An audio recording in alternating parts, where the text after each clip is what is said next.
Hey guys, so today I'm going to be responding to the most common question I get, and that is, what happens when you hit 30K? The first time someone asked me this was when I only had 1,000 subscribers. At the time, I found the question to be funny. I had always said that it was impossible for any staff member to make it to 30,000 subscribers. In fact, I had been saying that before I was even promoted to helper. When my channel blew up, I had been grinding YouTube, but I hadn't been doing it for very long. I was doing it mostly to see what it was like being a YouTuber and if daily uploads would get repetitive, and also because making videos helped me get my mind off of other things. I thought that if I could upload 3 times a week for the entire summer, I might make it to 1,000 subscribers before September. But my channel ended up growing from 200 subscribers to 20,000 within the span of only 2 weeks. Suddenly, I was faced with the question that I thought I wouldn't need to answer because it could never happen. What happens if a staff member reaches 30,000 subscribers on YouTube? Do they keep the staff rank or get YouTube rank? Or maybe they get both ranks? Or perhaps a completely new rank altogether? Alright, so those last two are completely unreasonable. I've basically been left with the choice of either keeping helper rank or resigning from helper to become a YouTuber. So I've actually been thinking about this a lot and kind of going back and forth on it. Actually, my opinion would change on this like every other day. Sometimes I felt like YouTube was getting in the way of being a helper. I'd try to have a serious conversation with someone as a helper and be interrupted by a constant flow of messages from people who had seen my YouTube channel. I was barely able to be a helper with this YouTube thing distracting me. Other times, I felt like helper was getting in the way of YouTube. I'd try to talk to my fans as a YouTuber and be interrupted by people asking the same staff questions that I'd already answered hundreds of times. This helper thing was getting in the way of my YouTube channel. After some time went by, I finally got used to the constant flow of YouTuber and helper messages and was able to deal with it with much less stress. However, I still had to decide which rank I wanted, and I became extremely preoccupied by the internal debate. I mean, whichever rank I chose would define my future on both Hypixel and YouTube. Or would it? I realized that no matter what rank I had on Hypixel, I would always be both a YouTuber and a helper. I don't need a blue name to help someone, and I don't need a red name to make videos, and neither does anyone else. However, whichever rank I choose will impact how people perceive me. So the question I'm dealing with here isn't, what do I want to be? It's more like, what do I want people to see me as? I started to think about it from that perspective instead. But the more I thought about it, the more I realized how similar the two ranks were.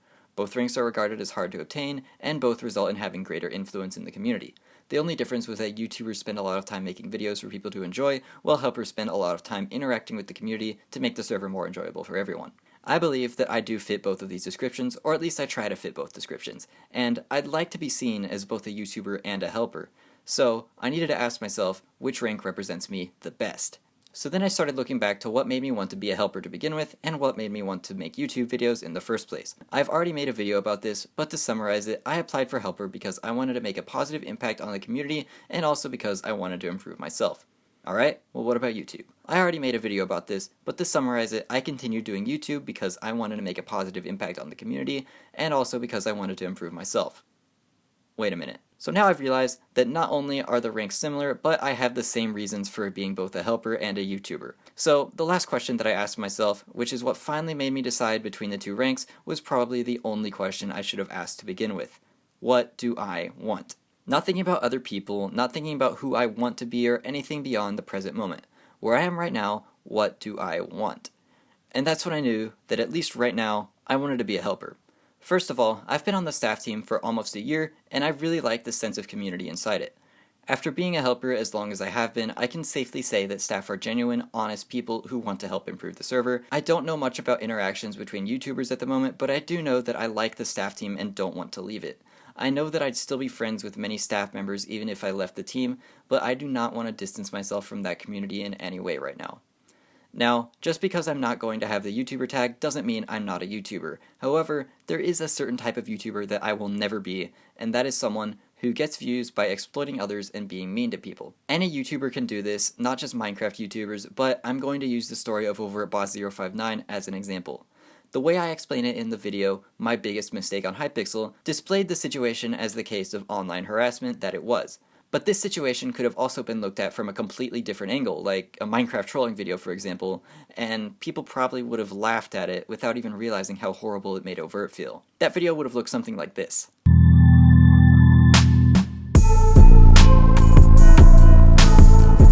Hey Hey guys, welcome to episode 183 of Trolling Minecraft YouTubers. So as you know, I have a red name, and today I found someone asking for screenshots in the lobby. So what we're going to do is we're going to pretend to be his fan, and we're going to see if we can make him upload a video to his channel called Playing with Fans. This is going to be an epic prank, so make sure to leave a like. Yeah, just to be clear, that's what I'm not going to do. So I did that just now because I'm trying to say that I won't do that. So I had to, okay, wow, this video was kind of serious at first, and now it just turned into a meme. But that's okay, I guess. All my recent videos have been way too serious. I think in the future I might start telling funny stories that happen in real life, so let me know in the comments if you want to see that. I'm also working on several big projects for this channel, and they're taking a while to finish, but they should be worth it. So yeah, at least for now, I'm going to stick with the blue name. I have been speaking to some admins, and there is a possibility that I could get the YouTuber permissions under my helper rank, so if that ends up happening, I'll post a comment about it on this video, and that will be pinned. I'm not going to completely rule out switching all the way to YouTube rank in the future, and I'm also going to college in a few months, so things are probably going to change then. Anyway, that's all I have to say for now, so until next time, follow your dreams.